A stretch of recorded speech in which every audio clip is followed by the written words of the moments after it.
Welcome to Day by Day True Crime Stories, the podcast where we delve into a different crime or justice milestone from this day in history. I'm your host, Kona Gallagher, and today is January 9th. On this day in 2015, a shocking event unfolded in the village of Chitima, Mozambique.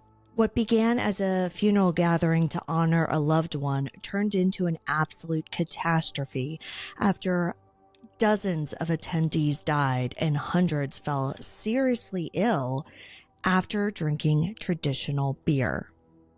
Today, we're unpacking the story of the Mozambique funeral beer poisoning. We're going to talk about the lasting impact that it's had on the Chitima community and all of the questions that are still unanswered. So let's get into it.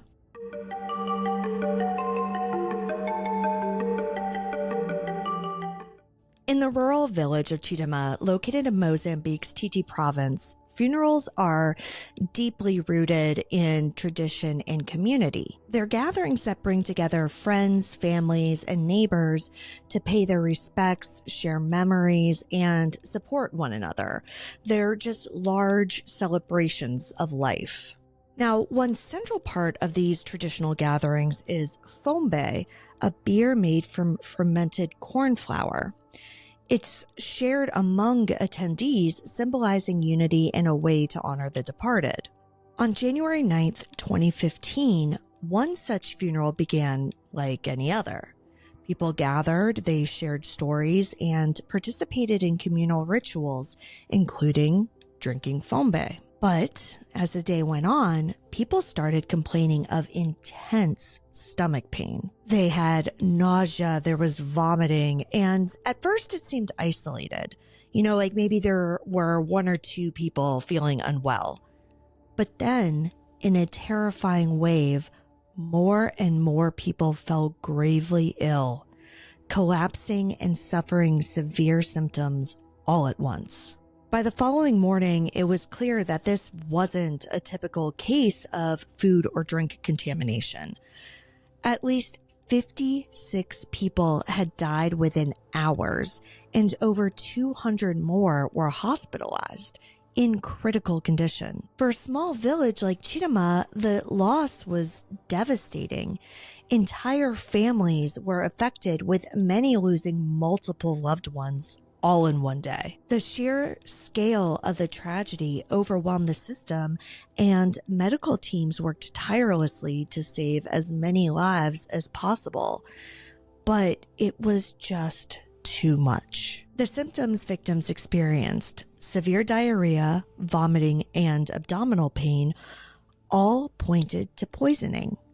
But what caused it? Initial suspicions ranged from spoiled ingredients in the beer to perhaps an accidental contamination during brewing.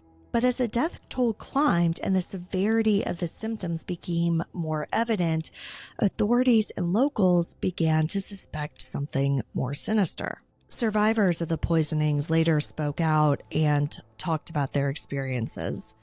Paulo, a 38-year-old attendee, remembered feeling fine one moment and then writhing in pain the next. He said, quote, "It felt like my stomach was tearing apart," end quote. He watched in horror as people around him collapsed, some dying within minutes. Another 22-year-old survivor lost her parents and younger brother that day. She had luckily taken only a small sip of the fombe while her family had had more. She said, quote, "I keep asking why I survived when they didn't. One moment we were all together, and the next they were gone," end quote. As news of the tragedy spread, international headlines reported on the funeral beer poisoning that had claimed dozens of lives. Mozambique's government launched an immediate investigation to determine what had gone wrong. Samples of the fombe were sent for testing, and autopsies were performed on some of the victims. Even though it seemed like this was an intentional poisoning, they just couldn't gather the evidence to completely figure out if that's what had happened, because it still could have been accidental. Brewing traditional beer requires precise preparation, and any deviation in fermentation or hygiene could introduce a harmful bacteria. But as tests came back, it seemed as though that might not have been exactly what had happened, because the testing showed traces of organophosphates, a class of highly toxic pesticides. These chemicals, commonly used in agriculture, are lethal to humans, even in small doses. So now, investigators face two critical questions. How did organophosphates get into the beer? And was this an act of deliberate poisoning? Of course, everybody had their theories. One possibility was that this was accidental. Perhaps the corn used in the beer had been stored near pesticides, or the water used in the brewing had been tainted. Given how common organophosphates are in rural agriculture, this theory seemed plausible. However, many locals believe that the contamination was intentional. Rumors circulated about personal vendettas, feuds within families, or community conflicts that could have motivated someone to poison the beer. For some, deliberate contamination seemed like the most logical conclusion, given the potency and the rapid effects of the poison. And again, this was a traditional beer that was brewed all of the time, and something like this had never happened before. So just the oddness and the intensity really led a lot of people to believe that this was indeed a poisoning. And the police too leaned toward the theory that this was deliberate, but without clear evidence or a clear suspect, the case just reached a standstill. To this day, no one has been held accountable, leaving the people of Chitima to wonder why this tragedy happened and if it could happen again. And this fear and the unknown, of course, affected the way things were treated going forward. The village struggled to recover. I mean, funerals were held in quick succession, with families mourning 1, 2, 3, 4 members all at once. The sense of loss was just staggering, and, it was hard for people to find closure because there were so few answers. And beyond grief, it affected the way that funerals were handled. The community lost the trust in these long-held traditions.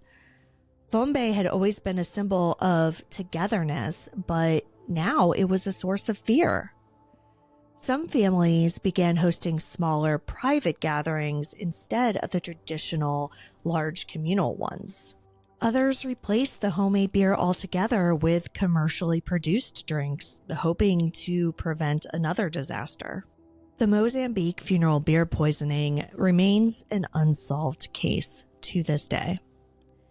Despite a thorough investigation, no definitive cause or suspect has ever been identified. While the event spurred some changes in how traditional practices are approached, the unanswered questions continue to weigh heavily on survivors and the entire community. And for them, the scars left that day may truly never fully heal. Thank you for joining me on today's episode of Day by Day True Crime Stories. If you enjoyed today's episode, please subscribe and consider leaving a review. Join me tomorrow as we explore another story from this day in history. Until then, take care of yourselves and your loved ones. Day by Day True Crime Stories is a Little Monster production. Hey, you can do it!